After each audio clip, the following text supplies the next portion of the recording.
Tivemos uma ligação, uma ligação lá diretamente de Sérgios. E tivemos, portanto, que suspender aí o nosso contato, né? Temos uma ligação urgente lá de Sérgios e tivemos, portanto, que interromper o nosso contato. Agora vocês vejam, as pessoas estão se tornando incapazes de explicar para o outro e para si mesmas os motivos por ela pensar como pensa, agir como age e fazer o que faz, ou o que fazem, né? Bom, é isso que tem acontecido, né? Agora você vê, depois de ontem, para quem está. Quem nasce, vai atrás, isso aqui nós falamos no último curso, na última aula. E é um assunto que acho que ficou no último áudio, agora, no último vídeo que nós fizemos, né? Onde a gente falava que era difícil falar de certos assuntos.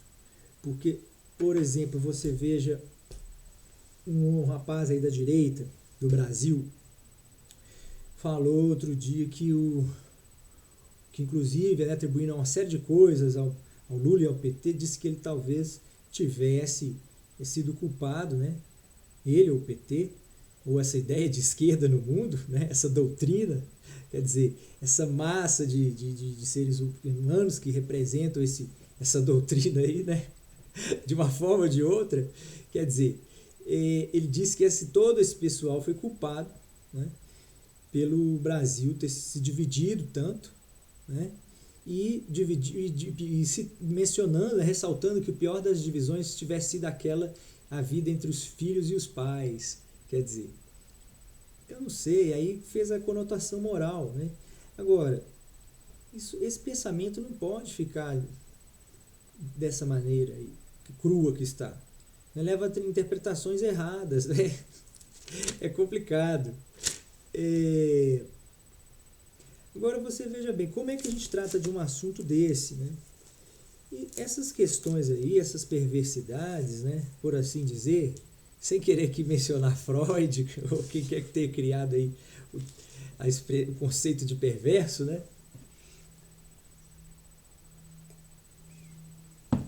São a construção humana, né? Todos pagam por essa construção. Mesmo que ninguém vote nelas, né? Elas ganham por unanimidade, né? A legitimidade delas é tão forte que é o povo que as elege. Então você vê que quando o povo pode e tem o poder de eleger as coisas, ele não elege. Ele elege coisa para mantê-lo vivo, né? Que o senso dele de sobrevivência é muito aguçado.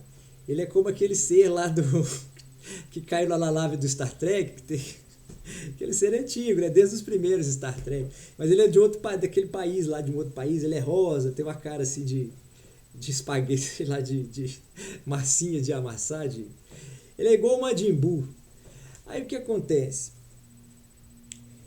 Esse cara, ele, no planeta dele, eles vivem lá eles vivem em frenesi o tempo todo, excitados, embora todos consigam disfarçar, né, brilhantemente, mas eles estão por dentro se corroendo, porque em agonia, né? Porque eles sentem, eles pressentem, eles sentem, né? Eles são seres biologicamente caracterizados por essa senciência, né, extrema diante do perigo iminente. E eles estão constantemente em perigo, porque os seres, né, os predadores sabem que quando eles temem, né, quando eles percebem esses sinais, né, eles deixam escapar esses sinais, embora eles tenham aprendido a esconder muito bem, né? Por mais que eles se esforçassem, eles não conseguiam mais esconder isso. Chegou um tempo que não fez mais sentido aquela força, aquele esforço todo para se esconder do que era, porque de repente o seu planeta estava indo estava se destruindo completamente por questão de haver transgredido, né? Por questão de haver transgredido uma de suas barreiras vitais ou fundamentais, né? é o que a gente pensa, por exemplo, porque há certos perversidades na humanidade que não são muito hediondas, né? Não são proclamadas hediondas, né? Mas elas deveriam ser. Ela é hediondíssima para os serguianos. Para os padrões serguianos, isso aí é hediondíssimo. Vejam bem vocês, como que o assédio moral, o assédio profissional, né? O assédio profissional. Como que o assédio profissional, né, e moral pode ser um crime comum? Isso é um crime, se não é hediondo, se ele é hediondo, ele tem que ser mais que hediondo. Nós temos que criar essa figura jurídica urgentemente no direito penal e criar o mais que hediondo. Porque, vejam bem, e aí tem um penalista aí, o Greco, né? O Greco, outro dia, falou umas coisas lá, tentando alertar o povo que tinha que mexer na Constituição, na engrenagem da Constituição. Ele veio com duas ferramentas e falou, vamos mexer na Constituição. E aí é de assustar as coisas que esses caras falam, né? E a gente está estudando essas pessoas. Esse cara é um profundo instrutor aí, um profundo mestre aí das artes penais no país. E ele é quem cria todo o nosso sistema que está. Ele é um grande reprodutor do sistema nosso que aí está, né? Ele é quem está criando aí os novos operadores do direito, né? Não sozinho, claro, há outros contribuindo. Mas eu não sei, é muito sério falar que houve essa divisão e que isso é culpa do PT. Falar que foi culpa do PT essa divisão de pais e filhos. É muito complicado dizer isso. É muito complicado dizer isso, né?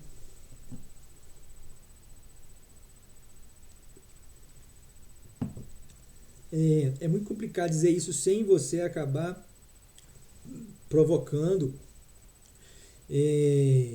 a antipatia de outras pessoas, né? A raiva nelas, o ódio, sem despertar nelas esse ódio que vem à tona nos seres humanos, né? Sensitivos que são, né? Enfim, sencientes que são. Quer dizer, essa coisa aí do assédio moral e profissional é muito perversa. Agora, isso é muito mais perverso do que isso, só uma outra perversidade, a mãe de todas as outras, né? É a mãe que é perversa, as filhas estão aprendendo ainda. A grande perversa de toda a história é a desigualdade econômica, mas que nesse caso é o assédio, né? Onde o assédio consegue se expressar-se na forma de assédio econômico. O assédio econômico é terrível, terrível. Porque o assédio profissional é esse assédio onde você não pode, o empregador não pode cometer certos atos determinados em números que são fechados por enquanto, até que se criem novos itens. Ele tem só uma listinha pequena do que ele não pode fazer no âmbito do trabalho. Isso aí é só o assédio ferindo, né? Extrapolando essas linhas, o empregador estaria sujeito a apenas penalidades no âmbito administrativo, no âmbito do trabalho, do Ministério do Trabalho, né? Ou eventualmente alguma indenização à imagem daquela pessoa ofendida, né? No âmbito, na esfera trabalhista. Mas, no entanto, quando você fala em assédio econômico, você engloba essas ações e muitas outras que extrapolam para a relação de empregado e empregador, né? Aquelas da relação profissional. Se você estabelece que é crime o assédio econômico, você não permite que, às vezes, algumas pessoas desejem mandar nas outras pura e simplesmente porque possuem um patrimônio ou um poder econômico supostamente maior do que o outro, né? Mesmo que seja supostamente. Então,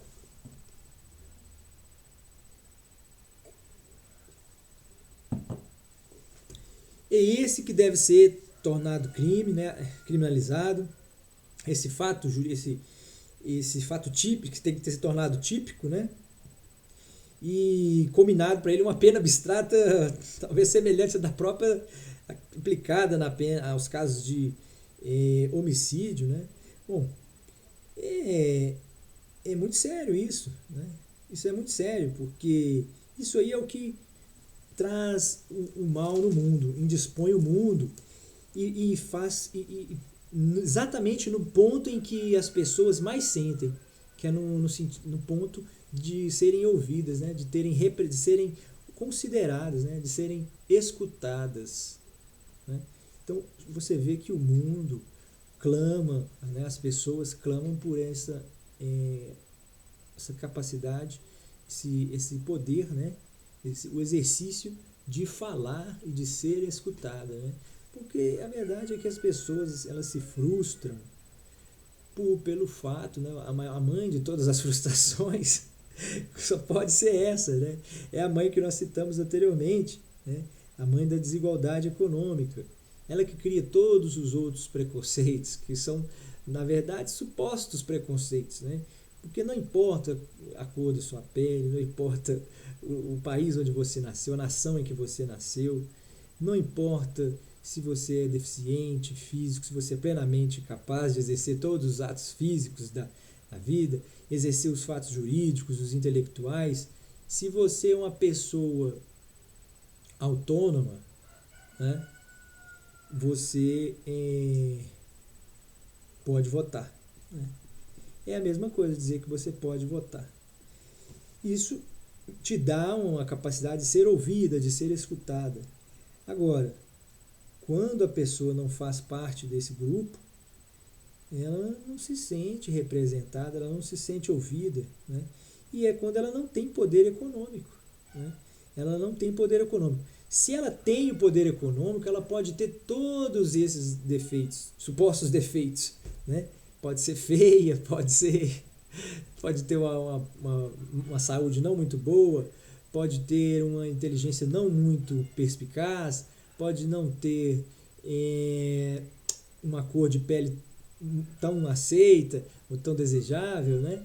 Quer dizer, pode ter hábitos sexuais não desejados, enfim, que seja lá o que for. Né?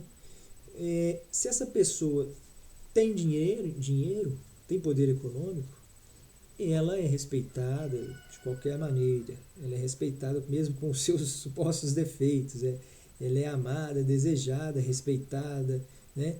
E é por todos vista, né, como uma referência, né, onde todos querem finalmente chegar, porque sabem que todos têm defeitos, né, e esses defeitos só não serão reconhecidos se você efetivamente estiver com os poderes nas suas mãos, ou em suas mãos.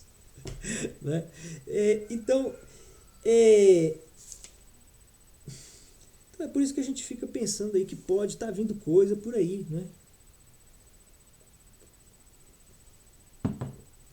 Pode estar vindo coisa por aí. Porque eles, olha, eles estão se matando aqui.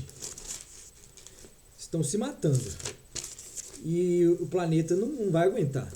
Nós não podemos ainda emigrar para outro orbe, outro planeta, né? Porque ainda a gente está trabalhando nisso, a gente vai ser capaz disso, mas nesse momento não é. E a gente não sabe até quando isso daqui vai durar, se isso aqui se tornou uma verdadeira bomba relógio. O engraçado é que talvez, vou falar respondendo aí ao grande suíço aí, ó, eu fiquei admirado por esse cara, uma simpatia tremenda. A gente sente, né, no coração o sentimento de uma pessoa assim. Quer dizer, ele deve ter a explicação dele agora. Por que ele não foi ouvido? Porque você gritou muito timidamente. Quer dizer, você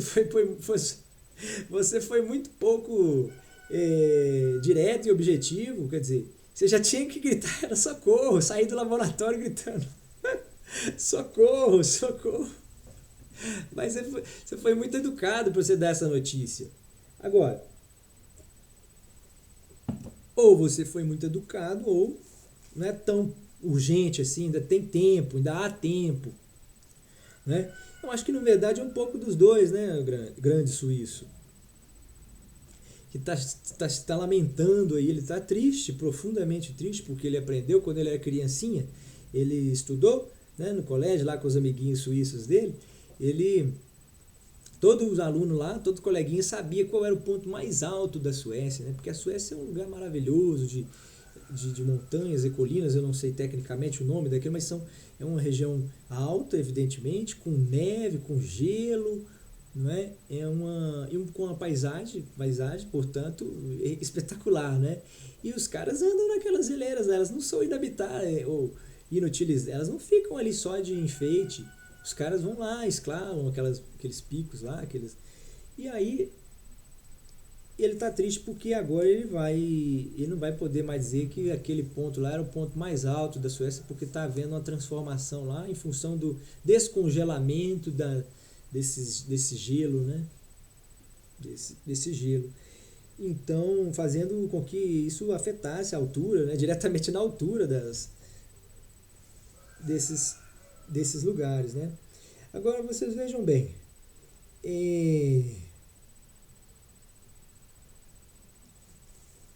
apesar disso, o que eu falei na última aula se sustenta, está sustentado. Ora, sobre a energia, isso aí, energia é inquestionável, nós temos energia de sobra. Nós temos energia de sobra. Nós temos energia de sobra. Já falamos o porquê, nós vamos repetir isso aqui, tá? Nos vídeos passados. Quem quiser conhecer o sergianismo efetivamente, vai encontrar esse conteúdo aí nos capítulos passados, né? Agora vocês vejam bem,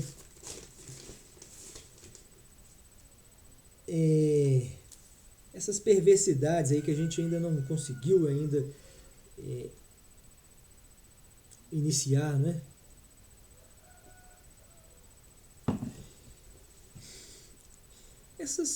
Isso aí eu vou dizer o seguinte, eu não gostaria nem muito de me colocar aqui como enquanto filósofo, eu nem gostaria de colocar isso aqui por hora.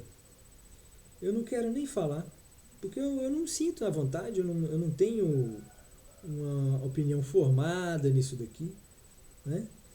Isso aqui é uma parte, uma lacuna na doutrina, mas que vai ser preenchida porque não tem a menor, embora não haja nada o que colocar agora objetivamente, isso já é sabido de antemão que não tem relação direta com o projeto serguiano, com a prática, com a possibilidade dele efetivamente tornar-se real, né? Quer dizer, porque Sergius funciona dessa maneira e esse elemento lá não tem nenhuma importância, não tem nenhuma razão, exceto senão, ou pelo menos senão, secundária ou terciária. Ela não está figurando no rol aqui das coisas importantíssimas ou fundamentais. E nós lhes dizemos por quê. Ora, porque os fatos e como os homens vão se relacionar,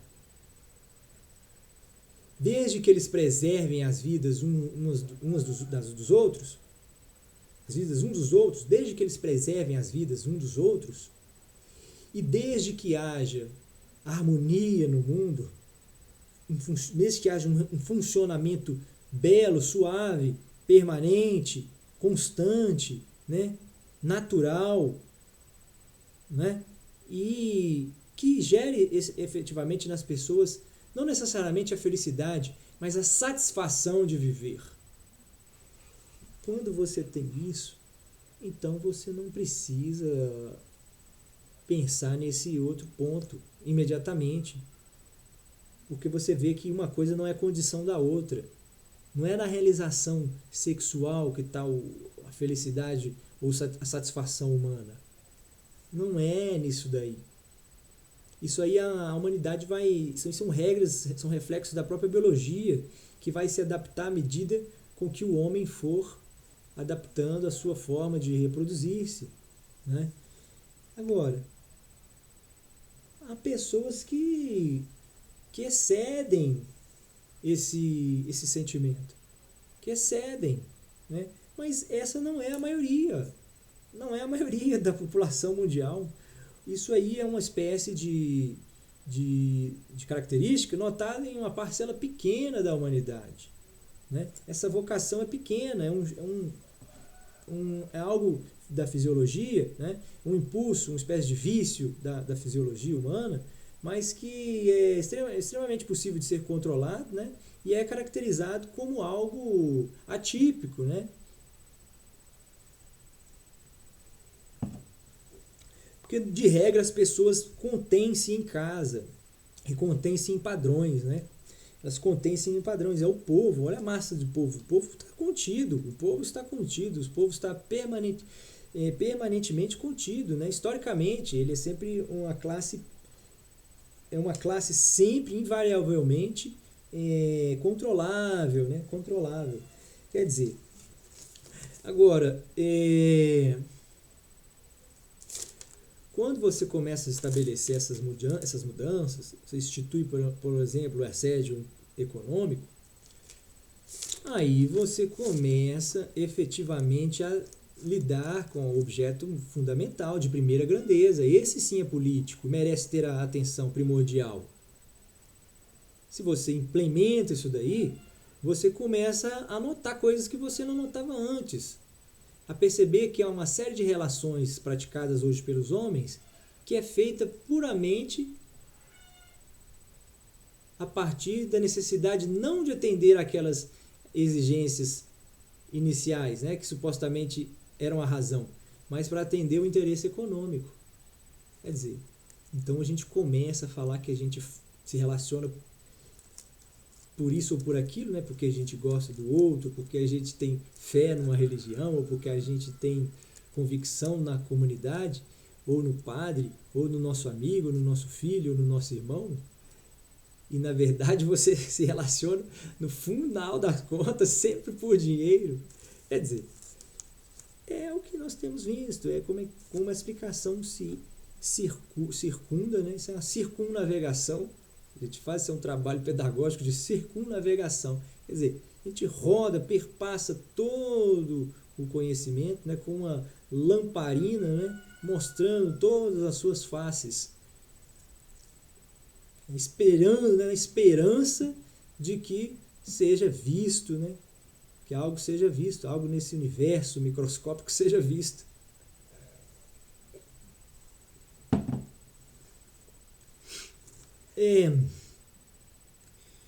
Então você vê, por exemplo, que não são vídeos excludentes, né, com paradoxos, não, paradoxais, não são. Hoje é o complemento da aula anterior, né? Exatamente é o contrário, isso aqui é o complemento da aula anterior, porque os serguianos são céticos, eles não sabem se nenhuma coisa nem a outra está totalmente certa, totalmente verdadeira. A gente não sabe realmente se o planeta está acabando, se ele não vai acabar, se o caminho melhor é esse mesmo, de se tornar individualista, fazer com que cada um seja um individualista, fazer com que hajam leões, né? Transformar todos em leões, que dar cursos e cursos, vamos fazer com que o governo ofereça cursos de líderes, cursos de leões, e aí ele cria aquele bando de leões, aqueles bandos de leões que na hora que tiver que reproduzir, vai ver que não sobrou nenhuma fêmea. Aí como é que vai fazer? É complicado. É complicado. Eu falo com vocês, essa coisa aí do prazer sexual, isso aí vem só depois do prazer político. Aliás, qualquer outro prazer humano, ele só pode ser gozado, né, exercido, né, vivido intensamente, né, verdadeiramente, autenticamente, se for um prazer que decorre de uma satisfação preliminar dos relacionamentos políticos. Né?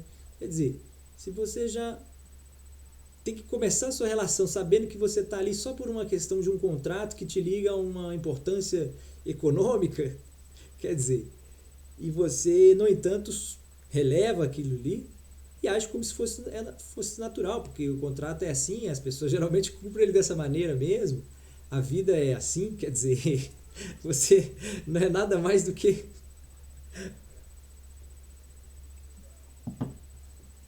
Enfim...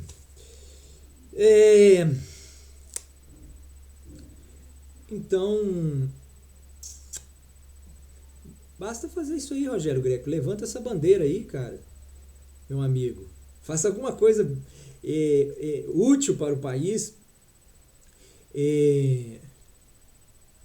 Veja bem, encabece aí a implementação de uma... Né? Você já fez muitas coisas boas para o país, faça mais uma boa. Faça mais uma boa. O seu trabalho, né, deve ser honradamente agraciado e presenteado. Né?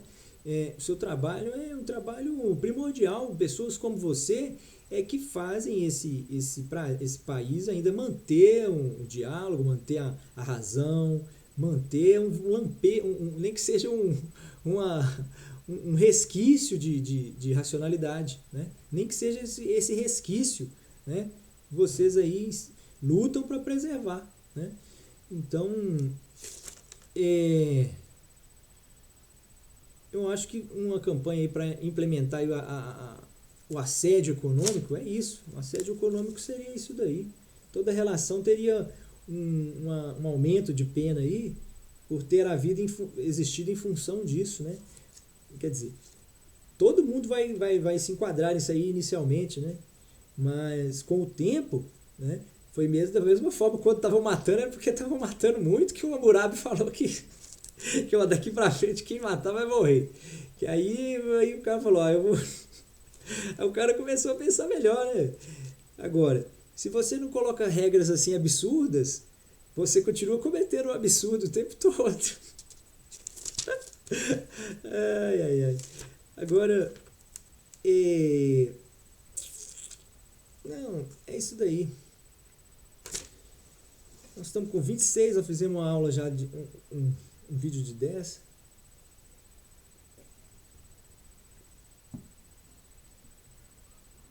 Hoje eu acho que nós vamos ficar só com o... Não tem mais o que dizer não, acho que foi explicado. Tem coisas aí, rompendo barreiras, espaço, produto, energia, já expliquei. Puxa vida, expliquei, passei todo o conteúdo. Acho que ficou bem explicado. Eu posso tentar lembrar aqui de pessoas que eu ouvi falar aí durante a semana e que chamaram a atenção, né?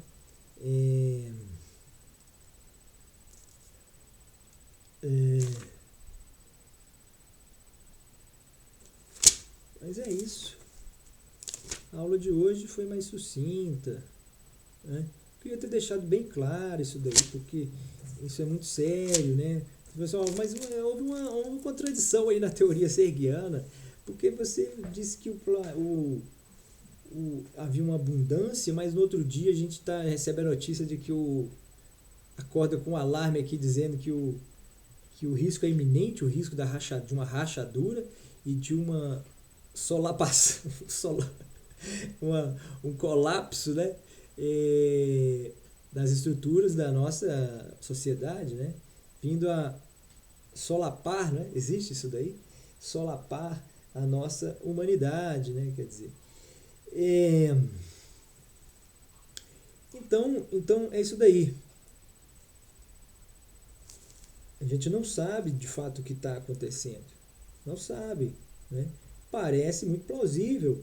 Ora, você tem lá barreiras, né? São espécies de marcadores biológicos, né? Em última análise, não é? Vamos aqui em respeito ao grande cientista que não é? Meu Deus do céu, vamos aqui, ó, vamos aqui homenageá-lo e vamos procurar aqui o nome dele e vamos colocar aqui sem corte, vamos colocar sem corte, vamos todos nós aqui agora debruçar aqui sobre esse suíço. Ele tem um amigo, uma turma que o ajudou, e na verdade um insight da vida dele, que foi o grande responsável, um brinde a esse insight, foi um insight certamente como qualquer insight na Terra, um insight sergiano, pelo menos dos últimos 300 anos, pelo menos dentro do ciclo de peixes, né? Dentro do ciclo de peixes. Então todos os insights lançados até agora foram pelos sergianos. Isso é fato. Isso ninguém pode contestar. Um brinde aos insights sergianos. Então você recebeu esse insight quando era criança e com seu pai você viu, com você ia pegar peixes para os seus pais, né? Ia com seu irmão e com um amigo. E aí vocês pegavam os bacalhaus com a mão, com as mãos, né? E tinha que fatiar para caber no barco, que era muito. E as gaivotas tentavam roubar de vocês aquele peixe, né? Que você, como um leão, mordia, e pescava e levava para casa e predava, solapava da melhor maneira possível. Quer dizer, que dó que não posso mais ter isso, meu Deus. A gente fica até pensando se você não é um reacionário nesses momentos. Mas é claro que não, a gente entende. É possível ter essa abundância, todos nós gozarmos dessa abundância, né? De forma sustentável. Tem que aprender, tem que ter mais atenção, né? Mais certo cuidado, mais certo zelo. E ainda não tem o ser humano.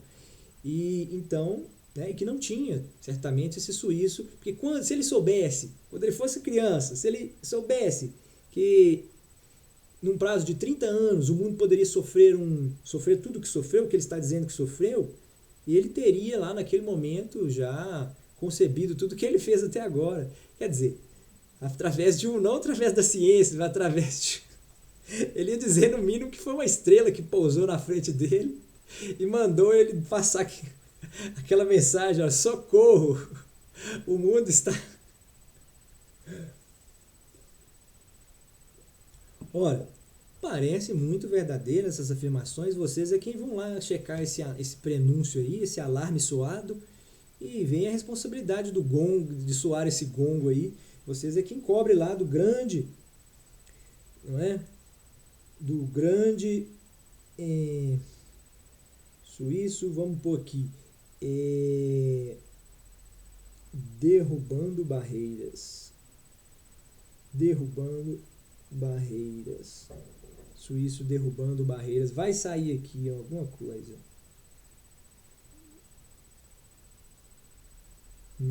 não saiu, derrubando barreiras, vamos colocar documentário, rompendo barreiras, é por isso que eu não ia achar, Sergiano. Me perdoem, como é que é bom a gente ir no negócio. Agora vamos ver quem é aqui. Documentário. Rompendo barreiras. Vamos ver aqui qual o nome do suíço. Eu não sei se vou saber fazer a pronúncia do nome do cara. É dirigido por David Attenborough. Não vou nem arriscar dizer isso aí. Por John Clay e contém várias entrevistas, principalmente com cientistas, sueco, atenção, soy os gongos, Johan Hawkström.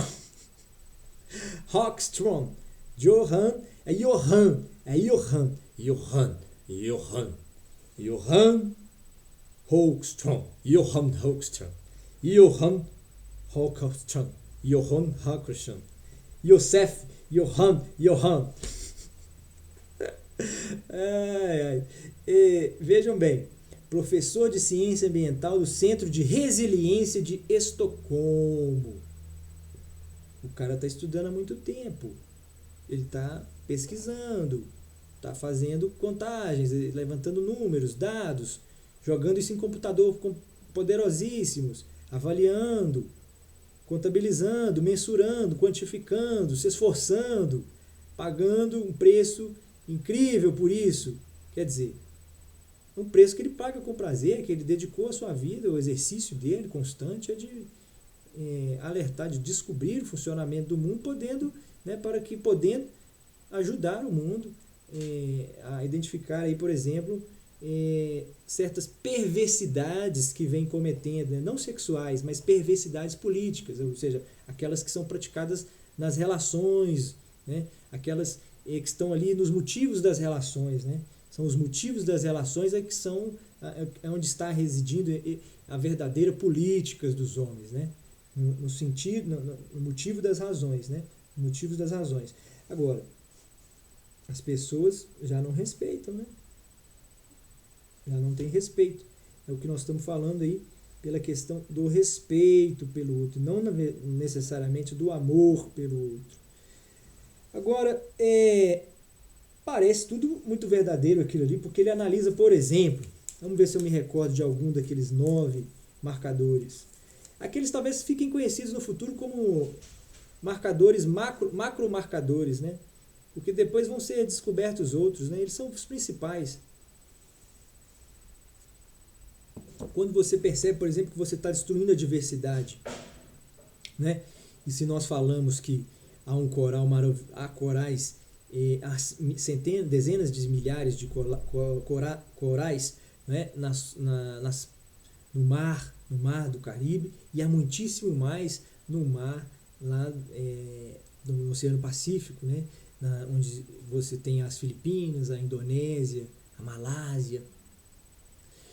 Nesses lugares estão concentrados os corais do planeta Terra. E corais, para quem não sabe o que é um coral, pesquisa aí na internet, põe uma foto aí do coral, e depois então imprime e coloca no seu quarto, na sua sala de estar. Coloque um coral. Cadê os desenhistas aí? Desenhe corais, por favor. Os artistas aí, o grande Randolph. Cadê o grande Randolph que sumiu? Que era um grande ser guiano e agora foi ajudar outros planetas. Está fora. Está em missões intergalácticas. Quer dizer, voltem para nos ajudar, os artistas aí.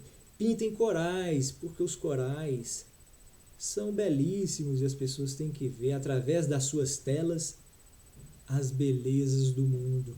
Quer dizer, esses corais, eles são incríveis, eles são coloridíssimos, eles têm espécies de peixes lindíssimas, eles parecem um conto de fadas, um conto de fadas que é verdade. Se alguém disser para uma criança que existem corais, mas não mostrar uma foto para ela, ia passar a vida para ela só descrevendo como seriam esses corais. O dia que ela visse um, ela ia chorar. Ela ia chorar tanto e ia poder seguir politicamente a sua vida, porque até então a vida dela estava estagnada. Enquanto o coral não se tornou, fosse alguma coisa apenas como uma espécie de utopia, né? Ela sempre viveu frustrada. Nós estamos com 37. Eu vou fazer uma pausa agora para tomar água, né? Água em que dá vida, né? E água tem abundância. Ele até falou que, por exemplo, a água, nós não estamos excedendo a água, o limite da água. Ele está alarmando, é alarmante a situação. Mas ele, comparativamente a outros, esse é o que está mais contido ali. A água, porque ele disse que a gente precisa de 3.000 litros, cada ser humano precisa de 3.000 litros de água diários para viver. Quer dizer, essa seria a média, né? Ele diz que metade disso é consumo próprio, né? Onde uma parcela pequena é onde você ingere, outra parcela você lava seus produtos, seus utensílios domésticos, uma outra parcela a empresa consome, as empresas consomem, e uma outra parcela um alimento, né? E eu não sei se a empresa já não é mais o alimento, porque o alimento hoje ele é empresa, né? Quer dizer, onde a indústria da agricultura demanda aí em torno de 1.500 litros, salvo engano, para poder produzir os alimentos que são produzidos atualmente no mundo, né? Quer dizer, mas no entanto, isso tudo aí é muito absurdo, mas no entanto, em face da quantidade de água que existe, do ciclo hidrológico que ainda resta no mundo, que ainda resta não, né? Não coube muito bem o resto, né? Porque esse benefício ainda é abundante, ele sempre foi abundante. Ele já teve momentos de escassez, mas foi em outras eras. Nós temos que considerar a nossa era, né? Ele mostra um gráfico das eras, da temperatura relacionada com, salvo engano, o dióxido de carbono. E há uma relação direta. Só mesmo no antropoceno, que é esse período atual que nós estamos vivendo, que se inicia com a Revolução Industrial, né? A primeira e segunda revoluções industrial, você tem então o início que marca realmente onde você pode comparar. E nessa ocasião houve uma dissociação, houve uma desregularidade, né, uma desarmonia entre a produção do dióxido e o nível de temperatura, né? A estabilidade dessa temperatura. Ora, a gente percebe então que há sim um poder de intervenção muito grande, né? E data de 30 anos, mais ou menos. Eu lembro muito bem da Eco 92, quem aí sabe, quem já tinha lá nessa ocasião lá alguns anos de idade, uns 4, 5, 6 anos de idade, 7 anos de idade, poderá lembrar-se da Eco 92, né? A Eco 92, aí as escolas saíram, o pessoal foi para a rua. Agora que está na hora da gente encontrar aí os patriotas, que a gente vê tanto, né? Que estão aí dizendo que são da direita e acham que patriotismo tem a ver necessariamente com a direita, quer dizer, não é algo inconciliável. Aí é que muita gente da direita se engana. E por que a união desses dois vai ser inevitável? Direita e esquerda vão se unir inevitavelmente porque a afinidade deles é maior do que a dissidência. Porém, isso não foi ainda... não souberam disso daí ainda. Bom, vamos fazer um intervalozinho aqui então. Já já a gente volta para costurar esse raciocínio aí. Tá certo? Grande abraço.